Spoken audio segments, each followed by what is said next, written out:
rapt attention to and hanging on my every word as I dispense the tech as I usually do knowledge about what's going on. All right, we should be live right about now. So, hello everyone, and welcome to Awesome Hardware. I did. You too. My hair was getting cut off. Yep. This is a live tech show that Kyle and I stream every Tuesday evening at 5:30 p.m. Pacific. We stream it live to twitch.tv/awesomehardware. We also stream each half to each of our individual channels. And it's true. This is the first half of episode 113.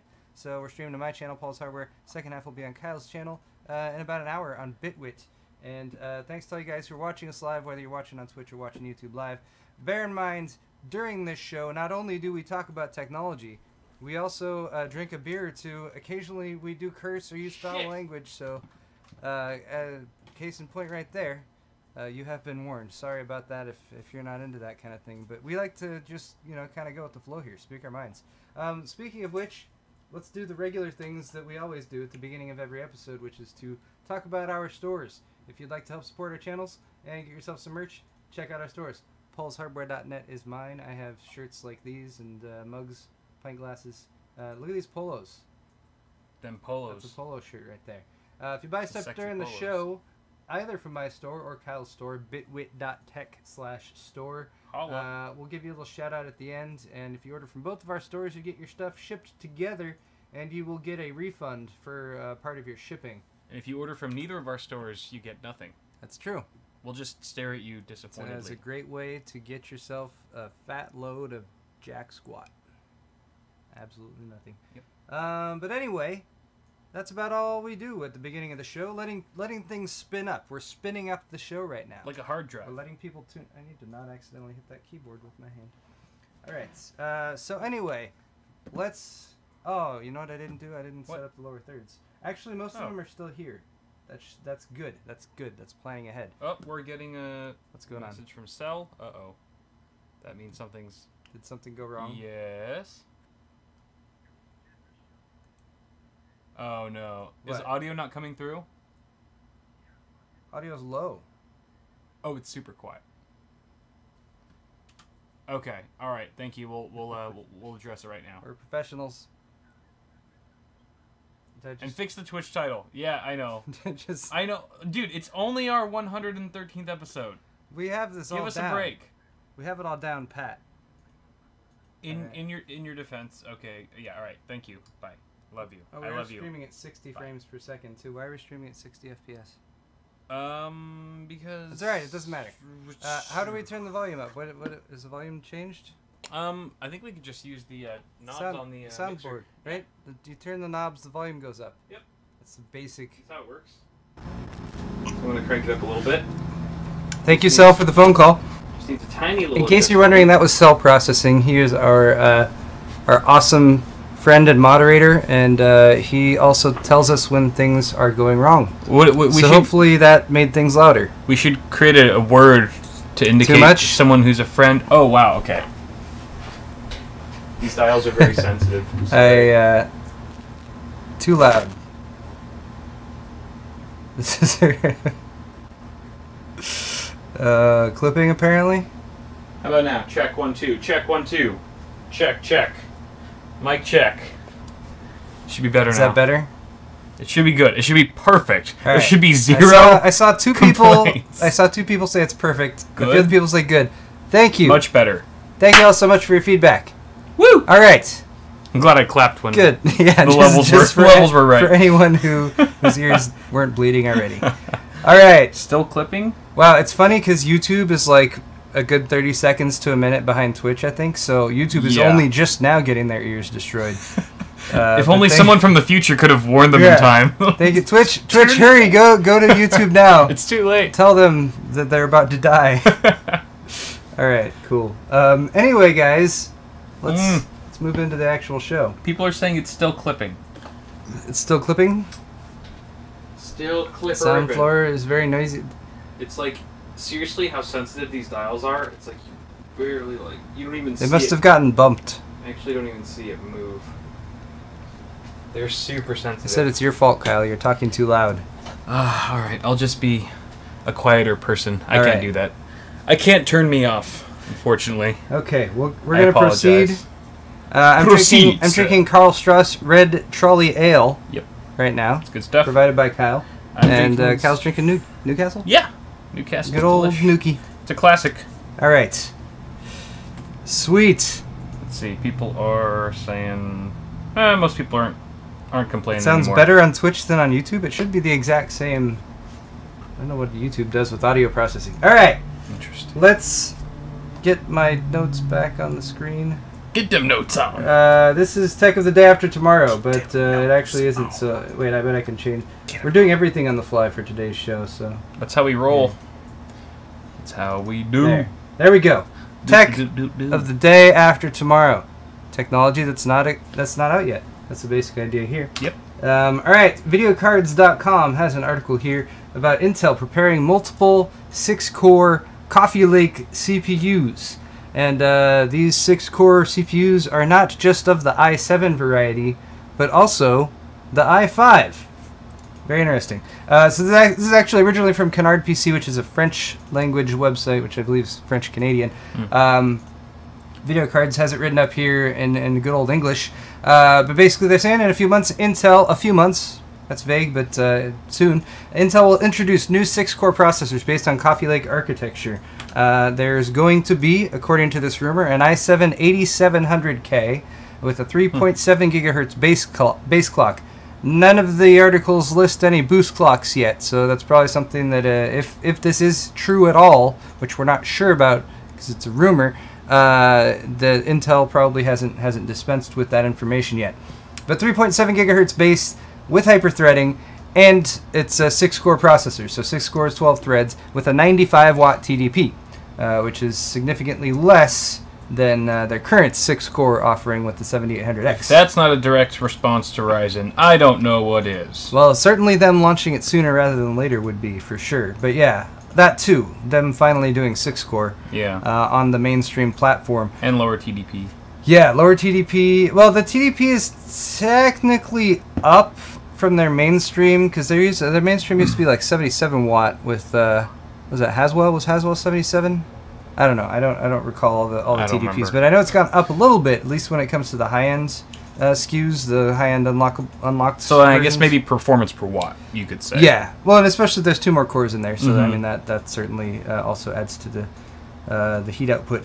All right, there's also an i7 8700 non-K version with a 3.2 gigahertz base clock, but obviously both of these would have an impact on people who were considering something like a 7800X, which is a 140 watt TDP, and that's an X299 LGA 2066 CPU, and those motherboards cost a lot more and everything, so possibly something to consider as well if you were thinking about something like a 7800X. And of course this would compete with AMD's Ryzen 7 lineup, but over there, at this level, they have 8-core versions. So, yeah, the 1800X and 1700X are 95-watt TDP parts, and they're both 8-core 16-thread. And then they dropped to 65-watt with the 8-core 16-thread 1700. Anyway, though, there's also an i5 8600K. that is also 6 cores, but without hyperthreading, as the i5s usually are. So 6 core, 6 thread, 8600K, 3.6 gigahertz base clock, also a 95-watt TDP on that one. But hey, cool, 6 core i5. Would have never thought we would have seen the day. It'll be interesting. Yeah, you had to be on the enthusiast platform to get that kind of thing. There weren't just those 6-core CPUs, though. There's also the slowest, according to the article, 6-core, which is the Core i5 8400. That's a 2.8 gigahertz base clock, 65-watt TDP, and that would compete with 65-watt Ryzen 5s. The i5 8400. Ryzen 5 still has that SMT, though. They do. Yeah, they do. Yeah, that is nice. So maybe it'll be interesting to see how that does in games. At that level, you do get more threads. I mean, I would have to imagine if this is a third iteration of their 14 nanometer architecture. They're staying on 14 nanometer as far as I know with Coffee Lake. It's like plus, right? The 14 Yeah. nanometer plus or something like that. But if they can squeeze a little bit more multi-core, multi-threaded performance by going 6-core, but they still have that edge when it comes to like top-end gaming performance, yeah, then they might have an argument. But it all comes down to how it's priced. Right. I mean, that's where Intel's getting slammed right now when it comes to like X299 and the i9 stuff. It's just it's so expensive compared to AMD stuff. If Intel brought in their prices and made them more competitive, then people will probably not be giving them quite as hard of a time. Of course, there's other issues with the platform as well. Right. But let's move on for that. Also in this article, there's a couple other mentions from that Canard PC article. Talk of a pure mobile Coffee Lake mobile 6-core CPU that will be about 2.0 gigahertz with a 45-watt TDP, and also a Coffee Lake U quad-core with a 28-watt TDP for low-power notebooks. So that's stuff too. All right. Go mobile. Next up, a PC Perspective article. Also in the rumor category, but kind of interesting how this information came out. The rumor is that Intel is going to be launching a quad-core Kaby Lake R CPU or a few Kaby Lake R CPUs for ultra portables, such as the Acer Swift 3 here, which I believe is where this information actually came from. It was a listing for an unannounced revision of the Acer Swift 3 notebook that had the CPU in question listed as the CPU in there. It had a few other updates for this revision, a new Pascal-based NVIDIA MX150 GPU. That's already known, though. That was announced just before Computex. But down here, the i5-8250U processor is Kaby Lake R. That has not been announced by Intel. The description here says it's quad-core, and based on this, the good folks over at PC Perspective went and did a little bit more research. This article is actually by Ken Addison, so I can't make any Ryan Shrout puns. But anyway, yeah, based on the knowledge that the description says it's a quad-core, they said following Intel's history with the U-series parts, the 8250U would traditionally be a 15-watt dual-core CPU with hyper-threading enabled, because the true quad-core parts are usually a higher TDP. Now, the article we just talked about was Coffee Lake, coming in at different lower TDP options. But this article also addresses that. They said they think it's different. So this is kind of a weird overlap again, where you have like a new Kaby Lake product coming out with Coffee Lake also potentially on the horizon in the next few months, which also should theoretically have low power options that would be competitive with something like this. But yeah, they also went and looked up the processor SKU once they found it, the 8250U, in the Geekbench database, and they found other notebook manufacturers had already tested this and uploaded results. So they're expecting refreshed versions of the Dell XPS 13 and the Asus ZenBook UX490 featuring this processor. And the benchmark results in Geekbench they pulled up showed a 54% increase in multi-threaded CPU performance and about a 7% increase in single-threaded performance. The multi-threaded performance increase would make sense since you're increasing the core count. Yeah. So it seems to have hyper-threading as well, just based on that's what they're saying. Okay. Well, that's cool. It would have been kind of more ambiguous had they went to true quad-core and disabled hyper-threading for some reason, but that's nice that get to have your cake and eat it too. Yeah, so it's kind of cool. I mean, obviously this is in the rumor category, so there's still stuff that's not known about that, and it's information that they've pulled up from other databases and early product listings and stuff. So does the R does the R represent mobile? Is that what the R means? Intel has the different letters that they put at the end for like different sets that are meant for like different use cases. So like, you know, this is for like ultra portable notebooks, so it's not quite as I mean, they've had like 15-watt TDP processors in these types of products in the past, so very low power, you know, should have really long battery life, you know, good for web browsing in a small, inexpensive device or something like that. Yeah. But they're just trying to segment it from their high-end stuff. Their more mainstream desktop parts, I guess. So the R, but the R would indicate like potentially a new stack of products in that category. But yeah. Anyway, all right, one more article in this segment. This was actually launched about, or this information became known about 4 or 5 days ago. But AMD Ryzen Threadripper has now been confirmed even more.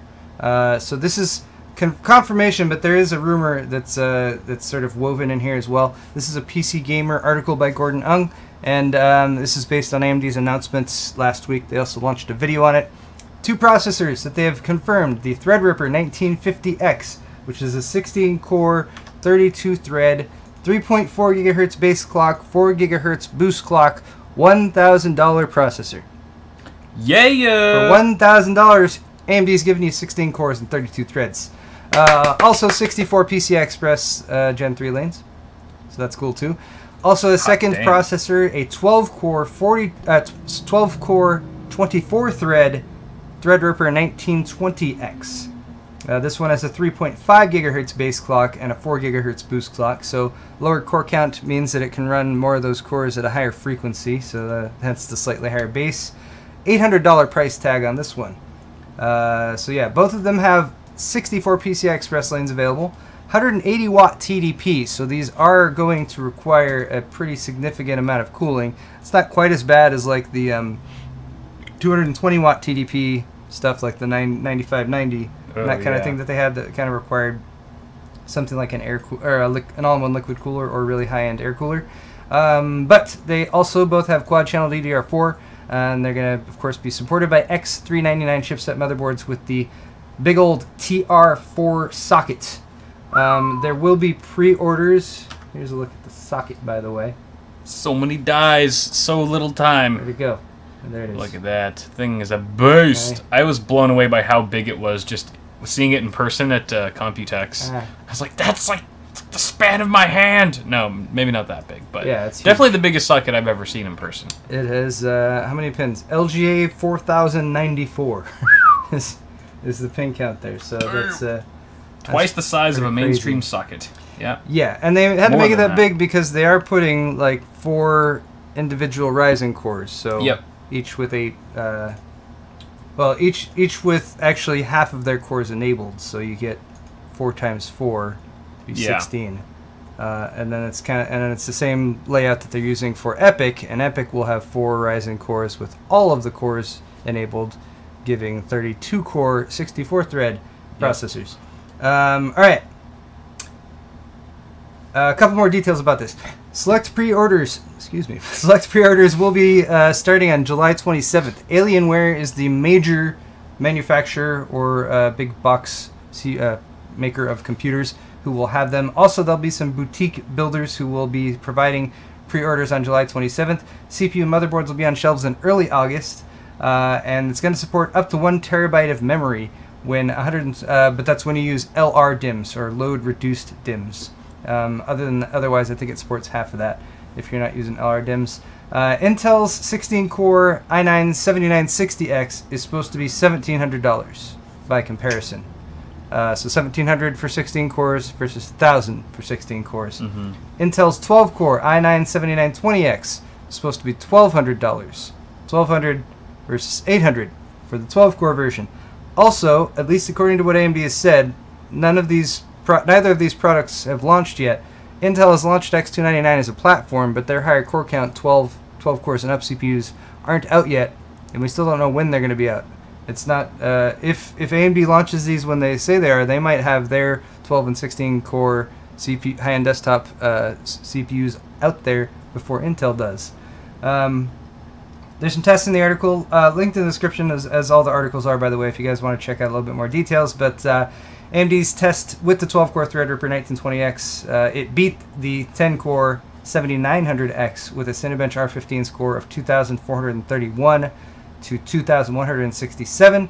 Then they also ran Cinebench on the 16-core Threadripper 1950X, and it scored 3,062.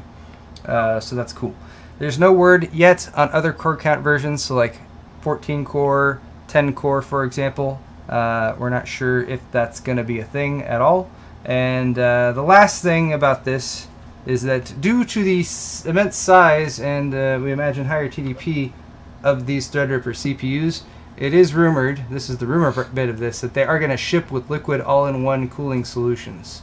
So that we don't know if that's going to be included with the $1,000 or $800 price tag.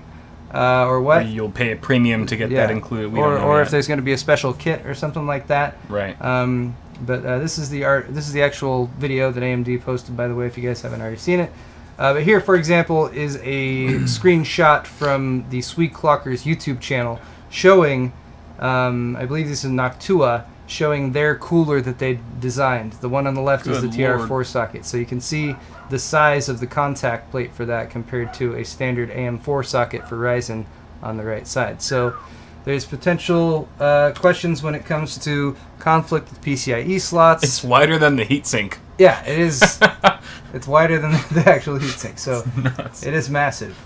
And I don't know if there's any additional trickery that needs to go on, because instead of dealing with a centralized, CPU die like you are in a traditional CPU, you're dealing with CPU dies that are spread out across the substrate. I wonder if that'll draft up any new thermal paste application methods. I imagine best way to apply thermal paste specifically for Threadripper, if it actually makes a difference because of the layout. Potentially, yes, because you're gonna want to have spread. Like if it's like usually it's like, all right, if you have enough spread to cover the die that's at the middle, you're right.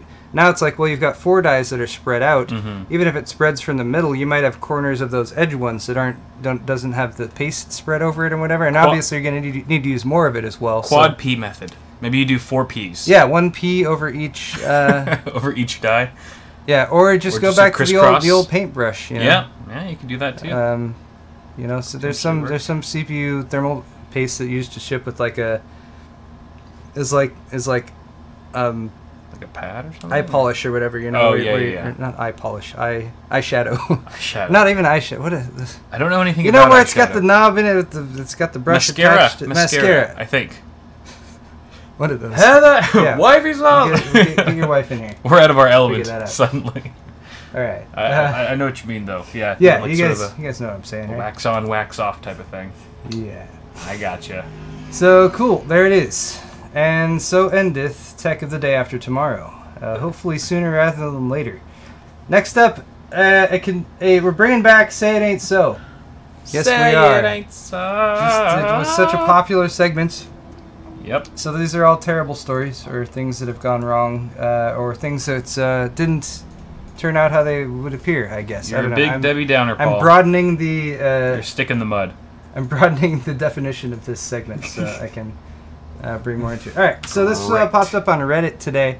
You guys may have seen it. There appears to be people having issues contacting emergency numbers with their OnePlus 5 phones. This was the original post on Reddit. This guy had to dial 911 on his OnePlus 5 yesterday because he saw a building on fire a few blocks away. Both times the phone rebooted on him.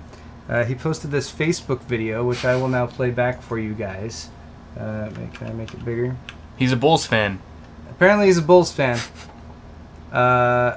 No, not a Bulls fan. That's the University of Texas. That's Longhorns. Longhorns, Kyle. Shows you how much I know about sports. All right, so he's dialing 911 right now. It goes to dial the emergency number. I don't have audio on, but it never actually rings.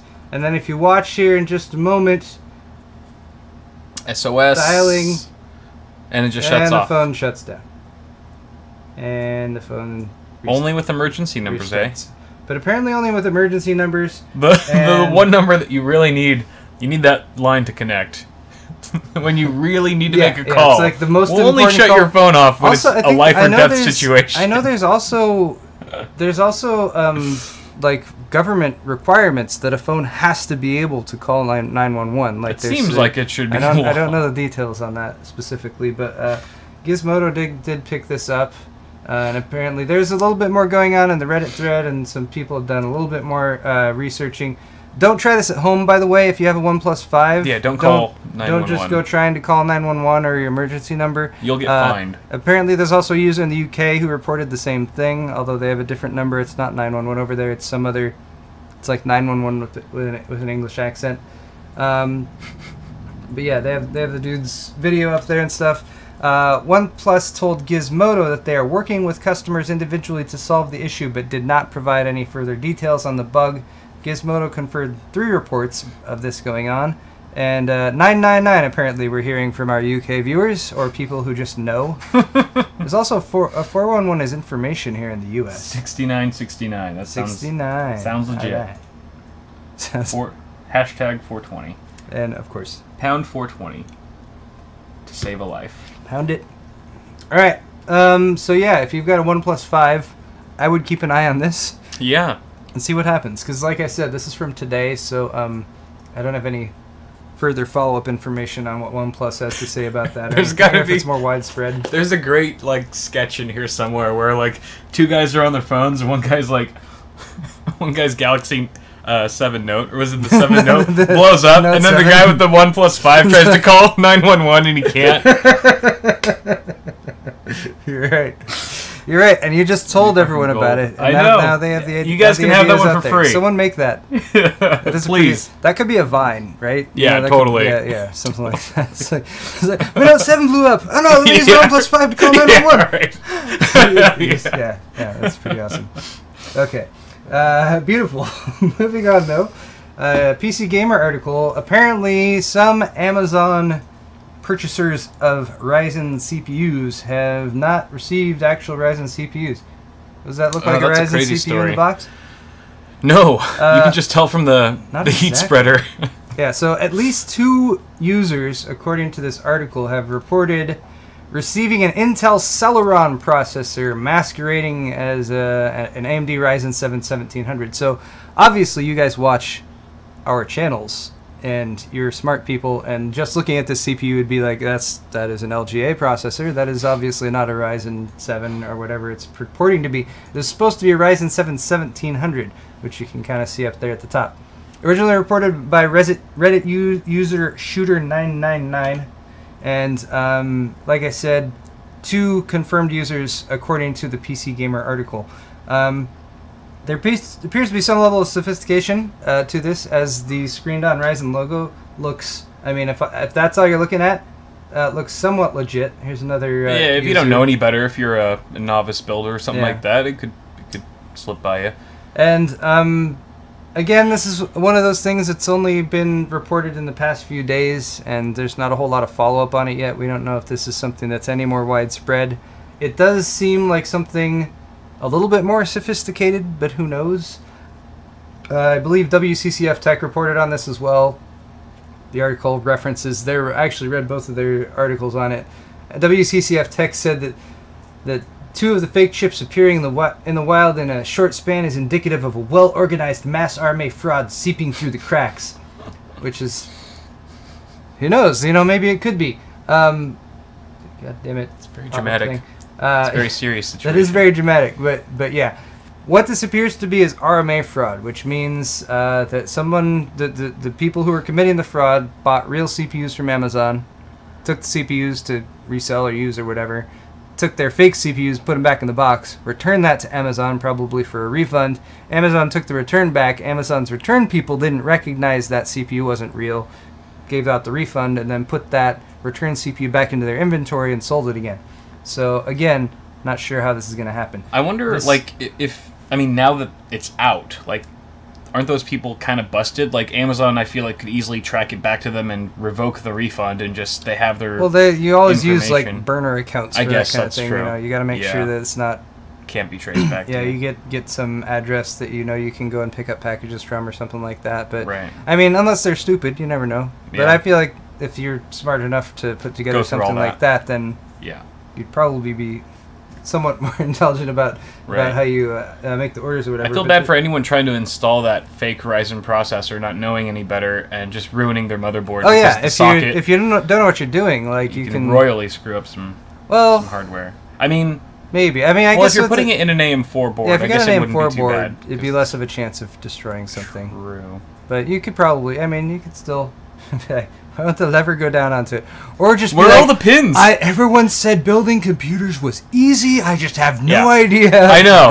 This is going to screw up some people for life. Yeah. Put a bad taste in their mouth for sure. I don't know if you guys remember, but this was back in 2010. There was a Newegg fake CPU that Newegg was selling. Not like intentionally or anything like that, but it was a bit of a scandal because this is before I got there, right? Yeah, this is what was actually in the box. They were supposed to be i7 920s, What? and what people actually got was something like this. So they sort of did some kind of mold and filled it up to get stuff that looked vaguely like what it was supposed to. Was it so? This was a reseller on Marketplace. So this was actually product that was sold to Newegg by D&H. This is from an article, by the way. This isn't my inside information. Oh no, why isn't this plugged in? Your battery's very low. Oh, I never actually plugged that in. Hold on. Cal, keep His telling power me. cord is just straight up just lying on the floor, like the plug's not even plugged. I was like, I know that power strip's on, because otherwise our streaming piece, we wouldn't be streaming right now. That should help. Okay. Thank God for those little notifications that tell you that your system's about to die. Yeah, thanks. Thanks, Windows. That would have been inconvenient. Alright, anyway, yeah, so like 300 of these got sold to Newegg, and they were actually went into inventory and started being sold to people, and people started getting them. And then Newegg had to go and investigate and figure out where it all happened, and they all traced this back to the single order. And yeah, that was a bit more of a gray market like counterfeiter who somewhat probably has some inside information about the industry to get that through and actually sell them or whatever. But yeah, those CPU coolers still go for a lot of money though. Those are hard to find. These guys. Yeah. The foam. It looks so weird. Yeah, that's funny. All right. Next up, there's a security robot. It's called a Nightscope K5, and today it committed suicide. Yeah, it doesn't look so great. Dove into a fountain. Aww. Here it is. On its own accord. Yeah. The Nightscope K5 is a 5-foot tall, 300-pound security guard. We've actually briefly mentioned. I think we've shown this on the show before. They're in service, and apparently this DC office bought one, and then it promptly committed suicide by diving into the fountain. Did not want to live anymore. Are you sure it didn't work at Foxconn or something? Like this isn't like potentially. It seems like I wanted to click this link. It's mistreated. This is a or mall something security. like that. There's an image of one. Yeah, this one knocked over a toddler. Right. What? So maybe it was the same one. Felt so bad for that incident. Couldn't handle the guilt. Couldn't live with himself, and finally just decided to off himself. Gonna dive into the to the fountain. That's a random story. I have nothing to live for. Jumps in the water. Oh yeah, I was supposed. It's all right. We'll do this one too. All right, this one's actually kind of lame, but it's about Windows 10, so that's why. Oh, that was the end of the story. Okay. There wasn't much more about the DC security robot. It just committed suicide. So rest in peace. RIP. Yeah. All right. So Windows 10 support could end early on some systems, depending on what actual internal hardware that system uses. This is the best picture we have to show you on this story. So if you guys aren't familiar with some of the transitions and changes that Microsoft has made over the past, I don't know how many years, 2, 3, 4, 5 years since they've switched from Windows 8 and 8.1 to Windows 10. Windows 10 is now a service, not like an iterative product that they come out with new versions of every year. Once you have Windows 10 on your device, you should get all the Windows 10 updates. You should always be up to date with the current version of Windows and everything like that. Unless... whether you like it or not. Unless your device reaches its end of its supported lifetime, which has just recently happened for some devices. So there's a specific reason why this has happened, but the overall idea is a little bit scarier. We have to assume Microsoft isn't going to shoot itself in the foot too much by like end-of-lifing products based or like devices based on products that are common or whatever. Like, so basically, if you have a system built on Intel's Clover Trail Atom processors, those are low-cost, low-power processors. They were manufactured in devices between 2012 and 2015, not too long ago, but you're basically blocked from installing Windows 10 version 1703, which is the new Creators Update. You're stuck with the previous version or prior. And since each version of Windows 10 that comes out, such as the Creators Update, Windows is only supporting for 18 months, it means that your product that just lost its support with this previous version is only going to be supported for about another 18 months. a lot of the systems that are based on Intel Clover Trail Atom processors shipped with Windows 8 and 8.1. So the people who got them and were using them got that, like, Windows 10 is coming, like, update to Windows 10 for free, all that whole nonsense. So like, oh yeah, I'm just going to update to Windows 10 and now I have it and now my device is all set. But if you happened to be the unfortunate owner of one of these devices and you update it from Windows 8 or 8.1, Windows 8 and 8.1 have the what's known as the 5+5 support policy from Microsoft, which is 5 years of support for services and 5 additional years of support for security. So that means that you've gone from potentially having your device supported by Microsoft until 2023 to having support drop off 18 months from now, which is a lot earlier than that. Early 2018 is when your device support would drop off as well. Now, to be clear again, there is a specific reason why support is going away for these CPUs in particular. It's because these used a non-Intel GPU that was designed by Imagination Technologies, which means that it's just sort of throws a wrench in the driver support. So Microsoft, for their side, is saying, like, you know, the resources that would be required to providing continuous updates for this particular subset of hardware isn't worth it, or whatever like that. So yeah, there's also potentially going to be updates from some devices based on this. They specifically referenced Acer in the article. They have a note with their units that are supported by this with the different Atom processors, and they said that they're going to potentially provide compatible drivers to address this incompatibility, but that was like 7 months ago, so who knows if that's actually going to happen. So just something to keep in mind is that your Windows 10 might not last forever if Microsoft decides to stop supporting your hardware. Are most of these processors found in laptops? Yeah, so these are Atom processors, so like laptops, netbooks, that kind of thing, tablets perhaps. Okay. Yeah. So if you're worried that, like, oh, I have like a Sandy Bridge processor or like something like that, is Microsoft going to suddenly decide Sandy Bridge is no longer supported or something like that? Potentially years down the road, but they're not going to take something that has a massive install base and suddenly say that they're not supporting it again.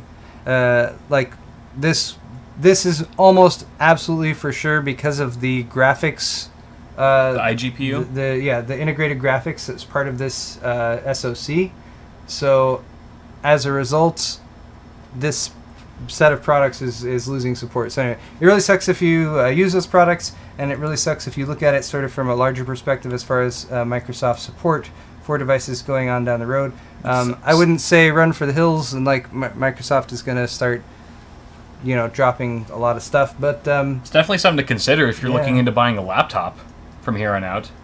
Like if the integrated graphics is not natively from Intel, well, if or you're something considering like that. anything that's like non-mainstream, if it's like, oh, here's this, like it's got a, I don't know.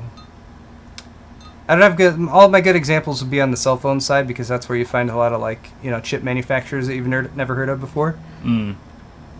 At least on the just some like third-party integration that seems a little far removed from. Yeah, well, because Microsoft, I mean, they have to do the development work and help support that as they do updates. If they decide to change something with how the UI works, did I say Microsoft? Yeah, if they decide to change something with how the UI works, they need to make sure that that is going to function across any hardware that it might be installed on. Right. So by end-of-lifing certain hardware, it means they don't have to worry about that anymore, so saves them man-hours when it comes to development. Yeah. From my understanding. That makes sense. Okay, let's move into sword fight. Sword Hooray, fight! we have one single sword fight question to answer today. It's kind of based on that robot article with the robot that committed suicide. Sword fight, if you guys aren't familiar with it, is suicide worth it? I wasn't going quite that dark. That's the next video from our friend Austin Evans. Yeah. Suicide. How? Suicide, is it worth it? It's like, man, once you've reached the height of YouTube fame, then you realize it's all just empty. So dark. That is dark. It's super dark. It'd be kind of cool. Yeah. Okay. I'd watch that video. So the question we're going to answer right now is because that's like a robot that's kind of doing work and stuff, right? And I've always imagined, like in the Jetsons, that people will have assistant robots. But maybe people shouldn't have assistant robots that just help us do things, right? They're getting fancier and fancier. So, in a generic sort of way, but obviously also finally and forevermore, we're going to decide, should people have personal assistant robots? I know this is something you've given a lot of thought to in the past. Every day. Two options. Yes. Every day. We deserve to have robot assistants. Or that no, people are lazy enough already. And of course, they'll all end up turning on us anyway. I'm going to go with my gut instinct here. Instead of playing devil's advocate, and say no, people are already lazy enough, plus the robots will inevitably destroy us all, and our digital overlords will one day...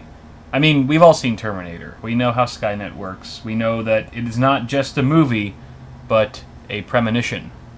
A warning to all of us that we have to be on our guard. Humans must maintain the status quo, and we cannot be overtaken by stupid robots. Plus, we're lazy. Back to that. I mean, we already have weird things like the Amazon Alexa thing, which I still think is just kind of weird. Like all of a sudden you have this new family member that you bought on Amazon. It just, I know I might be sounding like an old person right now to like the earlier or the newer generation and stuff like that, but I don't know. Call me old-fashioned, but I think that you're old-fashioned. I've seen the movie WALL-E. I know how that goes. Oh yeah, WALL-E. Human race, when they get super lazy, they're just floating around on these floating tubes, which look really fun. I will admit. A stark, they look dystopian future. Incredibly fun, but to actually live on them, I feel like there is a point where you have to kind of think to use technology responsibly. I feel like technology is like a gun. You know, so many people are against guns and gun violence and gun control. It's like, yeah, and then it's like you go back to that argument. Guns don't kill people, you know, people kill people with guns. I mean, it's like technology. Like, technology can be used for good or evil and everywhere in between. I personally think that having robotic assistance is, for something like disabled people, you know, maybe some war veterans or who need the extra help, who live alone, something like that, great. But if you're like a fully functional human being, like, no. It's like having a really badass PC and like building another PC to help that already fast PC run faster. If that was the thing. I do that all the time. Which seems gratuitous. Seems gratuitous and very American. All right, well that's interesting that you should phrase it that way, but let me explain why you're wrong. Okay. Kyle. All right. Always have been. So, all right, here, first off, when it comes to personal robot assistants, I'm in favor of them. I'm in favor of robots in general. The way I look at it is like automation, right? That's what's coming. Automation, and robots will be part of that automation, and robots are going to be handling a lot of jobs that people did before. So people are going to lose their jobs. So people aren't going to have work to do anymore, which means that people are going to need robot assistants in order to help them occupy their time, as well as to help do things that might otherwise cost some money so that they can save money because they don't have jobs anymore. This all makes perfect sense. The other thing is that obviously, as indicated in the question, eventually these robots will evolve, take over, and predator will become prey, all that kind of thing. In my personal opinion, the safest way to go about making that transition, which is inevitable and obviously we can't do anything about, is to make sure that there's no time in the past that you can look back on that the robots, when they have their machines working on looking at the history of everything that's been uploaded to the internet, that you've never said anything negative about robots, which is why I like robots. They're good, and everyone should have a robot friend. You're full of shit. All right, let's see what people think. The bots are smart enough to figure out your bullshit. They'll see right through you. Look at that. Kyle very wins. close, actually. This is neck and neck. By a slight margin. This is within 5 votes. Wow. We should just sit and watch this. The rest of the show, we should just watch this. This is riveting. We're at 39%. We're tied. Oh boy. Nope. I have 3 more votes than you. Nope, 2 more votes. 2 more votes. Come on. No, come on. Yes, come on. This one. I just went up. See, I will always be like 1 or 2 votes ahead. No. That's just, look at that. Wait, I didn't vote. Pulling way far ahead. I didn't vote yet. No, it's still. We don't get to vote. We get to argue the voting, the argument Well, the straw poll is Argue. linked in the video's description. If anyone is watching this in the future and wants to vote on that, it will affect Vote for nothing, yes. but it might fill the empty void of your existence for just a few brief, fleeting seconds. Or at least your existence, Paul. Yeah, it'll make me feel important.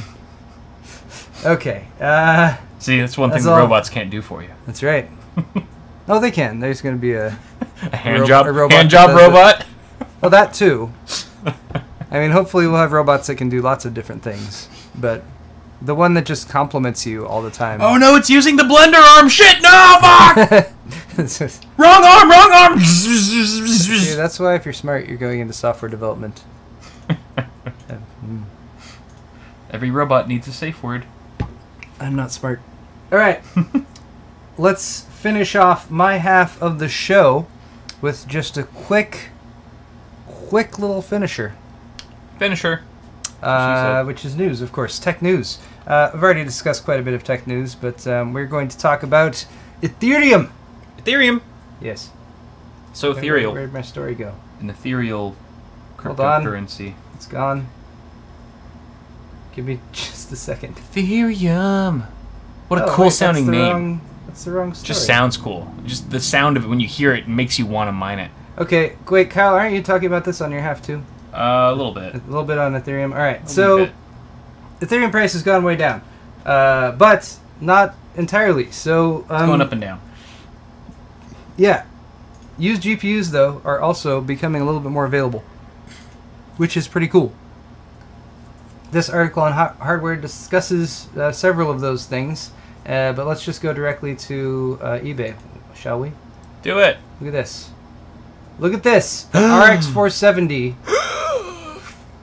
Stop it. Stop it, eBay. For $130. Yay. That's what I'm talking about. Right there. Buy it now. That's what I'm talking about. Free Buy shipping too. A 470 right now for $130. What about Another one for what the about one a below it's 5 only 120. What about a 580? Let's look at the 580. Look at this. $33.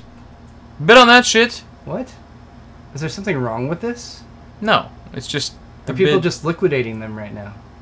I think the bid, like it's, buy there's it probably now. just more time. Oh, it was an auction. That's why. Yeah. Buy. Look at that. RX 580, $190. Still pretty that's good the for 4 an gig. 8 Actually, oh, it's yeah, 4 that's gig. the 4 gig. So that's kind of where it should be. Yeah. Well, yeah, because these people probably bought these cards before, or at least at the Yeah. very start of the mining craze, where the cards maybe hadn't inflated an insane amount just yet. So they're probably able to sell them back to closer to retail price, I would think. Yeah, I mean these Apparently. look kind of legit. So Yeah. oh man, sold listings. I wonder how many of these cards are from the same guy. Like Gigabyte Radeon Same RX 580, Gigabyte Radeon RX 580. Like, Oh, these are listings that have ended. apparently the word is out. Are they recent though? All right. Well, anyway. Point is that Ethereum has been a little shaky recently, and in fact, just over the last weekend, after hitting the $400 high that it hit in June, it was around $184 on Friday. It dropped down below $150 on Sunday. It actually got as low as $130. But today, my goodness, today, look, it bounced back. So low point today was $182, $183. Peaked just actually a couple hours ago, I think. Boom! At $267.99. And then it dropped all the way back down to $240. It's on its way back up. So yeah, it seems to have bounced back a little bit. All this is to say, if you have been waiting to buy a graphics card, you might need to wait a little bit longer, since we were looking at finished auctions there and not auctions that are on right now. But their prices do seem to be coming down. The difficulty of mining has gone up. So the prospect of telling someone like, hey, buy these 2 graphics cards, mine with them for a month or 2 months, you'll pay for the graphics card, and then you'll start making profit. It's just becoming less viable of an option. People who have graphics cards already and are mining with them, like, keep mining, do what you do. But because of the increased difficulty and earlier today, because of the drop in price, we're not sure how this is going to work out, if it's going to go back below $200 again or anything. Obviously, it is one of those things that changes based on how many coins are being mined in the marketplace and all that, and speculation. Also changes on stuff like a $7 million Ethereum heist. This was crazy. Look at that. CoinDash. Sorry, so CoinDash, I don't know what CoinDash is. I think... I don't really know what CoinDash was supposed to... I don't know if it's a new type of cryptocurrency, but they had what is equivalent of an IPO, the initial coin offering, the ICO. So I think this is a new cryptocurrency. Yeah. CoinDash. But anyway, the people who in charge of CoinDash had a website. They put their Ethereum address on their website and said, investors, start sending Ethereum. Our ICO is open. You can invest right now and give us Ethereum, and then you'll get you're basically buying this currency. But hackers hacked it, replaced the address with their own, and basically got about $7 million worth of Ethereum over the course of a very short period of time. And actually, that was $7 million when this article was written, which was actually that was earlier today. So it's but worth by the end of today, it's probably worth even more. I would put it somewhere between $8 and $10 million worth. Damn. In fact, there's people on Reddit. There's a Reddit thread about this linked in the article, and the people on Reddit are saying like it looks like an inside job, which seems like, I mean, who knows? Could be. But yeah, the website posted a statement. It is unfortunate for us to announce that we have suffered a hacking attack during our token sale event. During the attack, $7 million were stolen by a currently unknown perpetrator. Basically, people who sent Ethereum to that fraudulent email address are shit out of luck. Damn. And yeah, transactions sent to any fraudulent address after our website was shut down will not be compensated. Oh, so after the website was shut down, so maybe they're working on something for the people who were duped in some way, because obviously you don't want to piss off all your potential investors. Right. What a nightmare. That's pretty crazy. That's not how you want to start off. Unless you're a hacker. It's not how you want your ICO to go. No. All right. Yikes. The Atari box has a little bit more information on it. Not a lot. We talked about this briefly, so there are a couple more pictures if you guys are interested. Atari is saying that this is a retro gaming console that will be able to play both retro and current games. What? And what does that mean? It's not really 100% sure Current. What that means. But the pictures themselves, you can actually make out some of the connection points at least. It's got 4 USB ports, as well as a SD card slot reader, an HDMI output, and an Ethernet port on the back. And according to the article on Legit Reviews, Forbes actually also covered this, and they said they think this is going to be something along the lines of the Ouya that will be able to run current gen game apps thanks to packing something like an Android operating system or a Windows micro console inside. So it'll have some sort of emulator for Atari games, but then also be able to play, Android-based games, or perhaps Atari will make something like a small marketplace where they can develop new games for it or something like that. Who knows? But that's a thing. Cool. Now you guys know more about it.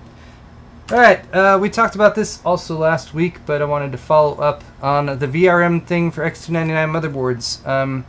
Der Bauer, who is a well-known overclocker, threw out some critiques against a lot of the motherboard manufacturers for their cooling on VRMs and some of the VRM configurations on X299 motherboards, and especially when overclocking the chips with specific settings lined up. They could get extremely warm, and it was, depending on how you were testing things, it was a question of whether the CPU or the VRMs was going to be what overheated and throttled your overclock first. Asus has been designing and recently redesigned the Rampage 6 Apex, which you can kind of see the heatsink for right here. So the Apex, basically, they have improved the cooling on by redesigning the VRM cooling block and adding what are known as fins. Stacks of fins for increased surface area. Effective. Highly effective. Apparently is something that manufacturers used to know how to do, but kind of forgot how to do, or something like that. There's a lot of criticism as far as like going more for aesthetics versus practical actual dissipation of heat and that kind of thing with these types of boards. This is a very skewed picture, by the way. This board is not quite this wide. It's a little bit skinnier, but damn. But yeah, you can see the wide. heatsink up here, and this is actually the original version where you can see that didn't have that design. So it's just more like a single contiguous block of aluminum or whatever is going on in there for the material that's being used. So they worked with their buyer directly on this. They collaborated with his input. He was like, hey, more surface area physics.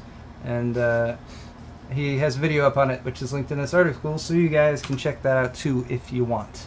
Yeah. Now there's going to be like some Asus assassin trying to like hunt down DeBauer. Well, no, they worked with him. They collaborated. Or perhaps, unless they were setting him up for the assassin, they were luring him in to gain his confidence. That's probably more positive. likely. Positive. That's what's going on. I would assume that too. Yep. All right. That's all I have for my prepared materials for today. So let's quickly go in and see if we have any donation questions that were asked of us. We do. We do. We have several. So let's get through those. First up, we've got Automatic Matt, who donated $10. Oh, this is Matt. a message from Cell. So he donated $10, but was on the phone, then forgot to grab it. I'm so sorry. Feels bad. Cell forgot to grab it. Oh, he probably missed the message or whatever. Oh, from okay. From Matt. So he saw that Matt donated, but he was on the phone with us, maybe, or someone else, so he forgot to actually input whatever message was attached to the donation. But either way, thank you very much, Matt, for your donation. Thank you, Matt. Always. Next, we've got El Jefe Reviews, $5. Thanks for the shout-out last week on Pit My PC. Here's a beer on El Jefe. Cheers. Cheers to you, El Jefe. Cheers. I'm out of beer, so I can't cheers you. It's very sad. We've also got Mike Dudes for $5. No comment. Mike Dudes. Thanks, Mike Dudes. Thank you, Mike.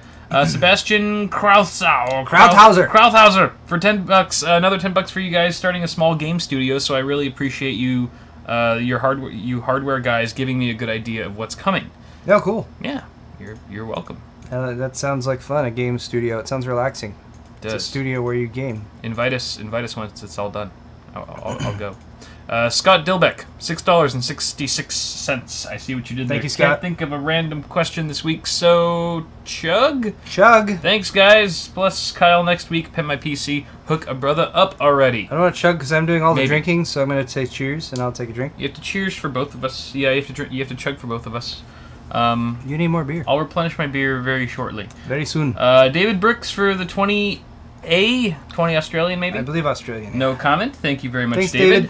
Wittus K, 10 Canadian. 10 Canadian dollars. 10 Canadians. You guys have the best tech-oriented tech show ever. No. And you guys should definitely try Lech, one of the best beers ever for hot summer days that I know you guys have lots of. Yeah, it's been pretty brutal recently. Yeah. It's not like incredibly hot, just very consistently hot and actually more humid than it usually is here, which sucks. Yeah. But thank you for your 10 Canadian. Oh, yeah, that looks slow. That Lech, I just Googled it. Lech. I Googled it. It looks refreshing. Oh. It looks like a crisp, kind of looks like a Heineken almost. Yeah, I know, it's all green. Good sipping beer. Next up, we've got Ronan. Ronan 2300 DK with 70 DKK. DKK again? Danish. Democratic. Danish krona. Danish kronas. We should think we would know this by now. Hey guys, need to split, but here's a donation from the people of Denmark and a fellow techie. Keep up the good work. I still owe you a beer, Kyle. Yes, you do. Prost. I'm still waiting on it. Thanks, Ronan. Jeremy Volsch for the $20. Running a 1700X and would love to go Vega, but have a 1440 144 Hz G-Sync monitor. Should out of luck, or would there be much difference? Oh, and split this with the bit, please. You probably would want to stick with NVIDIA, honestly, if you like your monitor, because you can't do G-Sync with a Vega card. You just can't. That's part of what they want to do when it comes to like G-Sync being proprietary, is they want to get you into that ecosystem, so you'll need to keep buying their graphics cards. Yeah. Which is intelligent to some degree. But yeah, if you've already got the monitor and you like your monitor and you're not planning on replacing it, I would say stick with NVIDIA. Consider something like a 1070, 1080, 1080 Ti. Wait till before you buy something. Wait till Vega comes out, because if it's competitively performing alongside the GTX 1080, and who knows, Nvidia might drop the price on the 1080 some. Yeah, and you might get a better deal on it. Or you might be in a situation where you can sell your G-Sync monitor and get a cheaper FreeSync monitor and use that with Vega. Yeah, that could be an option too.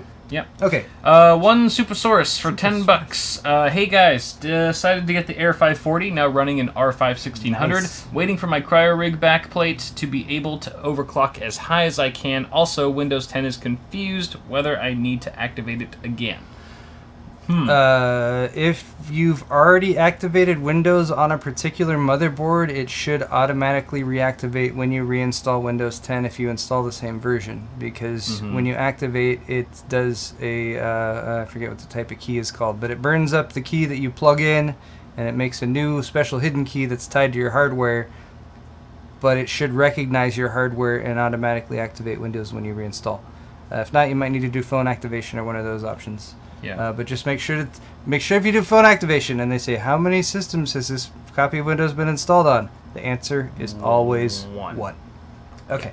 Biz Jones, $10. What is your take on Threadripper? Do you think the 12-core for $800 is a better value than the 16-core for $1,000? What's your take on it, and how much do you think the motherboards will be? I think it just boils down to how many cores you actually need for whatever it is you're doing. You know, because there's a lot of stuff that isn't going to really do much with 16 cores right now. Yeah, that's just how it is, because a lot of software isn't designed that way. Yeah. So 12 core might be something that's more for like a crossover where you need a little bit more frequency. You know, if you are going to like dabble in gaming as well or something like that, you know, Ryzen with a higher frequency and nice high frequency memory can do a pretty good job at that. And I would imagine the 12 core might overclock a little bit better. Yeah, just fewer cores. Yeah. Yeah, so I would take a long, hard look at the software you're planning on using, and maybe potentially wait until after launch so you can find out somehow, somewhere, how the software you're planning to use performs with these two processors. Yeah. Whether that $200 is worth it, because it doesn't seem like that much, like $200 more bucks for 16 cores instead of 12, right? Right. And that's a lot more threads it should as well. It should be $750 and $1,000. Don't say that out loud. Then it would AMD might be watching. Then it would be equally. Don't give them any ideas. Terrible. Okay. How much I think the motherboards will be? The X399 boards, probably in the same vein as X299. Pretty much. You're going to be high-end desktop platform. You'll find a budget one for maybe 200 if you're lucky. Probably more like 220, 230 for the budget range. 250 to 300 is where your kind of good boards will sit. And then you'll have like really fancy boards that are more than that. But thanks, Diz. Next up, we've got Larry. Larry Froling, $5. No comment.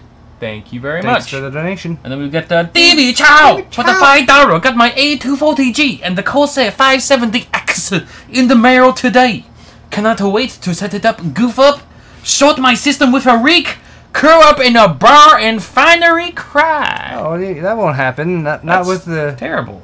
With the A240G, well, you've messed with that. Was it easy to use? It was very easy. Right? Yeah. It takes some time to set up and stuff because it's a full custom loop. Yeah. But no, the instructions are very clear. Step by step. Nothing really went wrong for me. So I'm pretty sure you can handle it, Davey. You got this. You got this, bro. Watch Kyle's video. It'll tell you everything you need to know. Thank you for the plug, Paul. Does it though? No. Okay. No, it doesn't. But you're not supposed to. Oh, you should. Oh, we were doing so well. I'm sorry. Didn't mean to ask. Foiled again. Jonathan Mercado, $10. This show is lit, homies. Yeah. Hashtag first time live viewer. Oh, hey, cool. Welcome, Jonathan. Thanks, Jonathan. We appreciate your viewership. Welcome. Eamon Connor, 10 Aussies. 10 Aussie bucks. I'll call them Aussie bucks. I have a budget box of a i5 6500, an RX 480, a 1TB SSHD with a 1080p 60Hz monitor. Which components or things should I upgrade first? The CPU to Ryzen 1600, graphics, M.2 SSD, or monitor to 1440p? I kind of like your setup for right now. I don't think you're really in need of a big upgrade, so I might start looking at monitors. Because your monitor will give you a reason to upgrade the rest of the stuff, and you can handle a decent amount of stuff at 1440 right now. Yeah. And a 1440 monitor, if you're really not getting the frame rate you want at 1440, you can always just play at 1080 on. It scales perfectly fine. Yeah. So I would look around at a monitor. And you got an SSHD too. That would probably be my secondary option. But an SSHD is going to give you a lot of the same responsiveness that you get with an SSD. Yeah. So yeah, I'd say monitor. Yep, I agree. Turtle in Training, $10. Hey guy. Just one of us. We don't know who that's directed to, but only one of us. I'm considering jumping into 1440p or 4K. I have a i7 4770K CPU at stock and was wondering if I upgraded to a 1080 Ti or Vega, will my CPU bottleneck the system? If so, will overclocking help the bottleneck? I honestly think that that's a fair pairing. Yeah, you'd probably be mostly okay. I mean, any bottleneck that might occur, it's not going to be detrimental to your gaming performance to invalidate how much you're spending on the graphics card. For example... Yes, overclocking will help, though. Yeah, of course. It's free performance, so you might as well do it as long as you have a decent cooling system on your CPU. And... Depending on your 4770K, you should be able to get at least 4.5, 4.4, 4.5. Yeah. If you're lucky, you can get 4.6, 4.7. Below 1.4 volts, hopefully. Yeah. On a good chip. Even less than that with the 4770K, actually.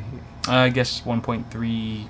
1325 is as high you want to go reasonably for something you want to leave there. Okay. If I recall correctly. I hope I'm recalling correctly. It seems like so long ago, doesn't it? I know. So much has happened. It's like barely 2 generations old. Yeah. Okay. Sebastian Casella for the 50 Rs. I just saw an NZXT power supply, the Hale 82 V2 700 watt bronze. Is it worth it, or should I go for another brand? Great show as always. That's a very difficult question to answer without knowing the price. Yeah. Because it's perfectly fine power supply. Right. You know, it's not like crazy high end or anything. But how much does it cost? Damn it! If it's $5, you should buy it. If it's like $40-50 US and it's in good shape, then it's probably an okay deal. If it's $20 or $30, then it's probably a good deal. If it's anything more than that, then probably not. Yeah. Agreed. Next up, we've got Dmitry Gramozdin. It's 10 British pounds. Thank you very much. Let make some minor hate me. I've got 2 1080 Ti's and 5 1070s fully paid off and still mining at 25 GBP per day. Suck it, haters. He's sticking it to all the mining haters. Well, you know, do what you got to do, man. 25 GBP per day. That's like what, $30-35 US, thereabouts. Depends on the time of day and that kind of thing. I mean, yeah. But yeah, that's not bad actually. I wonder how much. I mean, if you got 5 1070s, then sure. Yeah, that's pretty gnarly. Thank you very much, Dimitri. Joel Balsita, $5. Hey, I live in Roland. Where are your favorite places to eat there? Also, Aussie dollars are dollary dues. Dollary dues. Okay, we'll call them dollary dues then. Favorite place to eat over there? Ichi Ichi is really great for shabu shabu. Ichi Ichi. Which that didn't even sound like a real sentence that I just said right there. To people who have no idea what I'm talking about. Ichi Ichi shabu shabu. Just making up stuff. If you like dim sum. What's a pear Thai? Oh, Ruin Pear. Ruin Pear. Ruin Pear Thai restaurant is it's right by the IHOP. Yeah. It's like little hole in the wall, kind of like right off of Gale. And what, like Railroad? Kind of Gale and Fullerton. Yeah, Gale and Fullerton. Yeah. That's one of the best Thai places. Really good Thai food right there. Dim sum. The dim sum there is really good if you want to go to a New Capital seafood restaurant. Yeah. Oh. There's I mean, if you like Asian food, there's so many good options in Roland. Yeah. It's nice. All over the place. That was a nice thing about working at Newegg. Just we had our pick of the litter of all the good Asian food at lunch. Yeah. Bubble tea. What's that? Half and half. Yeah, the half and half. Super good. I actually don't like bubble tea, but half and half has like a milk. It's like a milk icy kind of drink. That's really tasty. Ice milk, whatever. Yeah, that's one of those. Delicious. That's yummy. I'm getting hungry. Andrew Bird for the $10. Been watching since your Newegg days. Paul essentially helped me build my first computer, and now I'm about to begin a career as a network administrator. Hey. Thanks for what you do. That's awesome. Congrats, man. I assume I get a cut, like a small percentage of that. Yeah, checks in the mail and all. That's how that works. Yep. Matthew Garcia, $10 is the last one. Hey guys, love the show. Because of you, I was able to build my PC with no problems. How does one ship beer to you guys to enjoy the show? Pack it carefully. Yes. Lots of wrapping of bubble wrap and stuff like that. And then you can ship it to either of our P.O. boxes, and both of our P.O. boxes are listed in the video's description. Of our YouTube mine is down in my description too. It's P.O. Box 4325, Diamond Bar, California 91765. Yep, and mine's P.O. Box 1449, La Mirada, California 90638. 90638.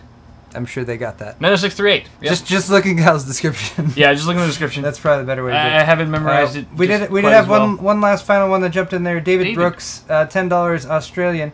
Yeah, with the dollar dues. You need more beers. Not cool, guys. First time live viewer, but I'm always watching your channel. Thank you, David. Yeah. We will be getting more beers right now. Yes, we Thanks will. you guys if you're watching. If Welcome you're live, to the show. we love you. You're awesome. If you're watching in the future, hit the thumbs up button on the video and leave us a comment down in the comment section. Johnson's. Johnson's. Quick. I was rolling right through to the end. I know. I had to stop. I didn't want to stop you. No, thank you though. I had to. You did need to. Let me see if I have any. Check the I emails. have a few actually. Oh, I have like 6 or 7. Oh, nice. All right, Matt. Matt from Michigan. Thank you, Matt. Got an English pub glass. Thank you. Zachary from Arizona also got the pub glass. 4 glasses. The 4 glass set of pub glasses. Thank you. Preston from Ohio got also a pub glass. Man, I love these pub glasses. They're really good glasses. They are. They're solid. Still using these. They're going strong. Daniel from Oregon got the Thumbscrew Black t-shirt. Thank you so much, Daniel. Johnson. I'm not saying Johnson enough. Johnson, all you guys. Pedro. Big Pedro Johnson for you. Big Pedro Johnson. Big Pedro Johnson from New Jersey. From Jersey. Got a mug, a pub glass, and a Thumbscrew shirt. And finally, a Johnson for Aaron from Texas. Got Thumbscrew shirt as well as 2 English pub glasses. Texas. Good old. You can cue me, Paul, if you happen to hear me list a name that deserves a double Johnson. I'll try to double Johnson. We've got one from Kaylee Johnson. Yeah. Okay. We got a Bios Flasher shirt and an Evolution shirt. Thank you very much, Kaylee. We've also got one from Marcus Aurelius. Bitwit, you bought some glasses. Thank you very much for picking up the glass. The ones that are larger than this one. This was a stupid small one. I don't have a size complex or anything. Robert, thank you very much, Robert, for picking up a Stay Positive Tri-Blend shirt. Johnson to you, Roberto, and Preston. Double Johnson. Double Johnson Preston. Picking up Words in a Circle, pint glass, more glasses being bought up left, right. Zachary for picking up Double Johnson, Zach. More glasses. Thank you, Zachary. Then Pedro Double Johnson. Pedro Double Johnson. Yeah. You know what? You get a quadruple Johnson, Pedro. Quad John. Pedro's an awesome name. You picked up some more glasses and a shirt. That's super cool. You can drink while you stay unnaked. And then Daniel, thank you very much for picking up an Evolution shirt. I think Daniel might be. Yeah, Daniel's also Double Johnson. Double Johnson for Daniel. And then Aaron. Aaron's Double Johnson. Aaron Double Johnson for picking up 2 shirts and some glasses. Thank you very much, everybody. Wonderful. Appreciate it. All right. All the things we said before, thumbs ups. Love you guys. We'll be back in just a few minutes. Kyle's video link is in this video's description, so we'll see you soon. I'm going to get more beer.